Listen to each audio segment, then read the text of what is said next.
ಮೈಸೂರು ನಗರಾಭಿವೃದ್ಧಿ ಪ್ರಾಧಿಕಾರ ಅಂದ್ರೆ ಮೂಡಾದಲ್ಲಿ ಬೃಹತ್ ಹಗರಣ ಬೆಳಕಿಗೆ ಬಂದಿದೆ.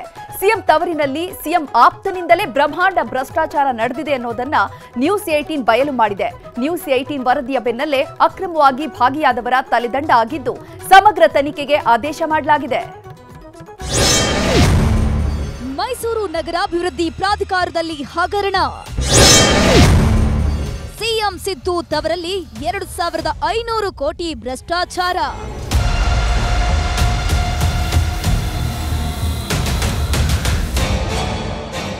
ಸಿಎಂ ಸಿದ್ದರಾಮಯ್ಯ ತವರು ಜಿಲ್ಲೆ ಮೈಸೂರಿನಲ್ಲಿ ಬ್ರಹ್ಮಾಂಡ ಭ್ರಷ್ಟಾಚಾರ ಸ್ಫೋಟವಾಗಿದೆ. ಮೈಸೂರು ನಗರಾಭಿವೃದ್ಧಿ ಪ್ರಾಧಿಕಾರದಲ್ಲಿ ಅಂದಾಜು 2500 ಕೋಟಿ ಹಗರಣ ನಡೆದಿರುವ ಬಗ್ಗೆ ಆರೋಪ ಕೇಳಿ ಬಂದಿದ್ದು, ನಿಯಮ ಮೀರಿ ಪರಿಹಾರ ನಿವೇಶನ ಹಂಚಿಕೆ ಮಾಡಿದ ಆರೋಪ ಎದುರಾಗಿದೆ.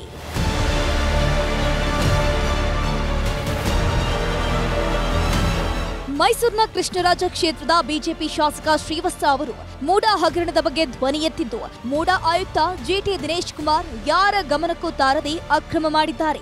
ಸಮಗ್ರ ತನಿಖೆ ಬಳಿಕ ಸತ್ಯಾಂಶ ಹೊರಬೀಳಬೇಕು ಅಂತ ಆಗ್ರಹ ಮಾಡಿದ್ರು. ವಿಧಾನ ಪರಿಷತ್ನ ಸದಸ್ಯರಾದ ಎಚ್ ವಿಶ್ವನಾಥ್, ಸಿಟಿ ರವಿ ಕೂಡ ತನಿಖೆಗೆ ಆಗ್ರಹ ಮಾಡಿದ್ದಾರೆ. ಇವರಿಗೆ ಕನ್ಸಲ್ ಬಿದ್ದಿತ್ತ 7ನೇ ತಾರೀಕೆ ರೆಕಾರ್ಡ್ ಮಾಡಿ ಆದೇಶ ಪತ್ರವನ್ನು ಹೊರಡಿಸಿ ಮಾಡಿರುವಂಥದ್ದು. ಅಂದರೆ ಇದು ಎಲ್ಲೋ ಒಂದು ಕಡೆ ಮಾಡ್ತಾ ಇದ್ದಾಗ, ಕಳ್ಳನಿಗೆ ತಪ್ಪು ಮಾಡ್ತಾ ಇದ್ದಾಗ ಗೊತ್ತಾಗಲ್ಲ ಎಲ್ಲಿ ತಪ್ಪು ಮಾಡ್ತಾ ಇದ್ದೀನಿ ಅಂತ.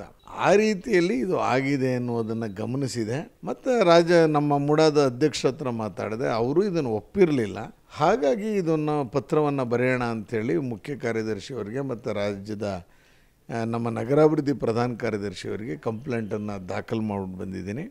ಮೂಡಾದ ಬ್ರಹ್ಮಾಂಡ ಭ್ರಷ್ಟಾಚಾರದ ಬಗ್ಗೆ ಈ ಡಾಕ್ಟರ್ ಯತೀಂದ್ರ ಗ್ಯಾಂಗ್ ಸಂಪೂರ್ಣ ಸಹಕಾರದೊಂದಿಗೆ ಇವರು ದಿನೇಶ ಏನು ಮಾಡಿದ್ದಾರೆ ಅಲ್ಲಿ ಅಧಿಕಾರಿಗಳು ಎಲ್ಲ ಒಟ್ಟಿಗೆ ಸೇರಿಕೊಂಡು ಅಂತ ಅಂದರೆ ಸುಮಾರು 5,000 ಕೋಟಿಗೂ ಮೀರಿದಂಥ ಭ್ರಷ್ಟಾಚಾರ ಅಲ್ಲಿ ನಡೆದೋಗಿದೆ ಅಂತ ಕಡೆಗೆ.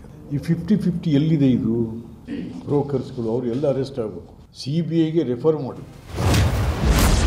ಅಕ್ರಮವಾಗಿ ನಿವೇಶನ ಹಂಚಿಕೆ ಆರೋಪ ಮಾಡಲಾಗಿದೆ. ಅಧಿಕಾರಿಗಳು ರಾಜಕಾರಣಿಗಳ ಸಂಬಂಧಿಕರಿಗೆ ಸೈಟ್ ಅನ್ನು ಕೊಡಲಾಗಿದೆಯಂತೆ. ಮೂಡಾಗಿ ಸುಮಾರು 3,000 ಕೋಟಿ ನಷ್ಟವಾಗಿದ್ದು, 2019ರಲ್ಲಿ ಕಾಂತರಾಜು ಆಯುಕ್ತರಾಗಿದ್ದಾಗ ಮೂಡಾ ಬಳಿ 9,000 ನಿವೇಶನಗಳು ಇದ್ವು. ಅದರಲ್ಲಿ 5,000ಕ್ಕೂ ಹೆಚ್ಚು ನಿವೇಶನಗಳು ಸೇಲ್ ಮಾಡಲಾಗಿದೆ. ಹಿಂದಿನ ಬಿಜೆಪಿ ಸರ್ಕಾರವಿದ್ದಾಗಲೂ ಕೂಡ ಹಗರಣ ನಡೆದಿದೆ ಅಂತ ಆರೋಪಿಸಲಾಗಿದೆ. ಮೂಡಾ ಆಯುಕ್ತ ದಿನೇಶ್ ಅಕ್ರಮದಲ್ಲಿ ಭಾಗಿಯಾಗಿದ್ದು, ಎಂಎಲ್ಸಿ ಸಿಎನ್ ಮಂಜೇಗೌಡ ಮೇಲೂ ಆರೋಪ ಕೇಳಿಬಂದಿದೆ.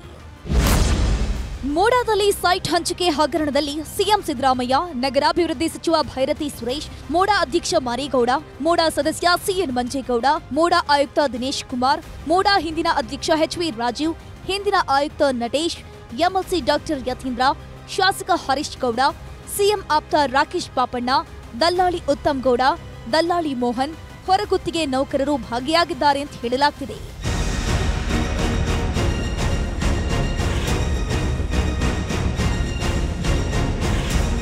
ಮೈಸೂರು ನಗರಾಭಿವೃದ್ಧಿ ಪ್ರಾಧಿಕಾರದಲ್ಲಿ ಅವ್ಯವಹಾರದ ಬಗ್ಗೆ ನ್ಯೂಸ್ 18ನಲ್ಲಿ ವರದಿ ಆಗ್ತಿದ್ದ ಹಾಗೆ ಎಚ್ಚೆತ್ತ ಸಚಿವ ಭೈರತಿ ಸುರೇಶ್ JLB ರಸ್ತೆಯ ಮೂಡಾ ಕಚೇರಿಗೆ ಭೇಟಿ ನೀಡಿ ಅಧಿಕಾರಿಗಳ ಜೊತೆ ಚರ್ಚೆಯನ್ನು ನಡೆಸಿದ್ರು. ಅಧಿಕಾರಿಗಳು ಹಾಗೂ ಜನಪ್ರತಿನಿಧಿಗಳ ಜೊತೆ ತುರ್ತು ಸಭೆಯನ್ನು ನಡೆಸಿದ ಬಳಿಕ ಶಿಸ್ತು ಕ್ರಮದ ಭರವಸೆಯನ್ನ ಕೈಗೊಳ್ಳಲಾಯಿತು. ಸಭೆ ಬಳಿಕ ಮಾತನಾಡಿದ ಸಚಿವ ಭೈರತಿ ಸುರೇಶ್ 50-50 ಅನುಪಾತದ ಅಡಿಯಲ್ಲಿ ಹಂಚಿಕೆ ಆಗಿರುವ ನಿವೇಶನಗಳನ್ನು ರದ್ದು ಮಾಡುವುದಾಗಿ ಘೋಷಣೆ ಮಾಡಿದ್ರು. ಇನ್ನು ಮೂಡಾ ಆಯುಕ್ತರು, ಕಾರ್ಯದರ್ಶಿ ಹಾಗೂ ಇಂಜಿನಿಯರ್ ಸೇರಿದಂತೆ ಈ ಅಕ್ರಮದಲ್ಲಿ ಶಾಮೀಲಾದ ಅಧಿಕಾರಿಗಳ ಎತ್ತಂಗಡಿಗೆ ನಿರ್ಧಾರ ಮಾಡಲಾಗಿದೆ ಅಂದ್ರು. ತಪ್ಪಿರ್ಲಿ ಬಿಡ್ಲಿ, ಯಾರು ಕಮಿಷನರ್ ಇಲ್ಲಿದ್ದಾರೆ, ಸೆಕ್ರೆಟರಿ ಯಾರು ಇದ್ದಾರೆ, ಇಂಜಿನಿಯರ್ ಯಾರಿದ್ದಾರೆ, ಅವ್ರು ತಪ್ಪಿರ್ಲಿ ಬಿಡ್ಲಿ, ಅವ್ರನ್ನ ನಾಳೆ ಅಲ್ಲ ಆದರೆ ಇವತ್ತೇನೆ ಟ್ರಾನ್ಸ್ಫರ್ ಮಾಡಿ ಈ ಕ್ಷಣಕ್ಕೆ ಈ ಜಾಗದಿಂದ ಆಚೆ ಕಳಿಸ್ತೀವಿ. ಪಾರದರ್ಶಕವಾಗಿ ಎನ್ಕ್ವೈರಿ ಮಾಡಿ ತಪ್ಪಿತಸ್ಥರ ಕಂಡು ಬಂದರೆ ಇನ್ನೂ ಉಗ್ರವಾದ ಶಿಕ್ಷೆಯನ್ನು ಕೊಡುವಂಥ ಕೆಲಸ ಮಾಡಿ. ಇಬ್ಬರು IAS ಅಧಿಕಾರಿಗಳ ನೇತೃತ್ವದಲ್ಲಿ ತನಿಖೆ ನಡೆಯಲಿದ್ದು, ತನಿಖಾ ವರದಿ ಬರುವವರೆಗೂ ಮೂಡಾ ಸಭೆ ನಡೆಸದಂತೆ ಸೂಚನೆಯನ್ನ ಕೊಡಲಾಯಿತು. ತಿಂಗಳ ಒಳಗೆ ವರದಿಯನ್ನ ನೀಡಲು ಸೂಚನೆಯನ್ನ ನೀಡಲಾಯಿತು. ತನಿಖಾ ತಂಡಕ್ಕೆ ನೆರವನ್ನ ನೀಡಲು ಮೂಡಾ ಆಯುಕ್ತರಿಗೆ ಕಟ್ಟಪ್ಪಣೆ ಹೊರಡಿಸಲಾಯಿತು. ಈ ಎನ್ಕ್ವೈರಿ ಮಾಡಲಿಕ್ಕೆ ತಿಂಗಳಾನ್ಗಟ್ಲೆನೂ ತಗೊಳಲ್ಲ, ವರ್ಷಾನ್ಗಟ್ಲೆನೂ ತಗೊಳಲ್ಲ. ಇನ್ನೊಂದು 3 ವಾರ ಮ್ಯಾಕ್ಸಿಮಮ್ ಅಥವಾ 4 ವಾರದಲ್ಲಿ ಸಂಪೂರ್ಣ ಮಾಹಿತಿ ನಿಮ್ಮ ಮುಂದೆ ಇಡ್ತೀವಿ. ಅಲ್ಲಿ ತನಕ 1 ವರ್ಷ ಅಲಾಟ್ಮೆಂಟ್ ಮಾಡಿದರೆ ಎಲ್ಲ ಅಲಾಟ್ಮೆಂಟ್ಸನ್ನು ನಾನು ಅಮಾನತು. Anand KS, news 18 Mysuru. ಕನ್ನಡಿಗರ ನೆಚ್ಚಿನ ನ್ಯೂಸ್ 18 ಕನ್ನಡ ಈಗ ವಾಟ್ಸ್ಆಪ್ನಲ್ಲೂ ಲಭ್ಯ.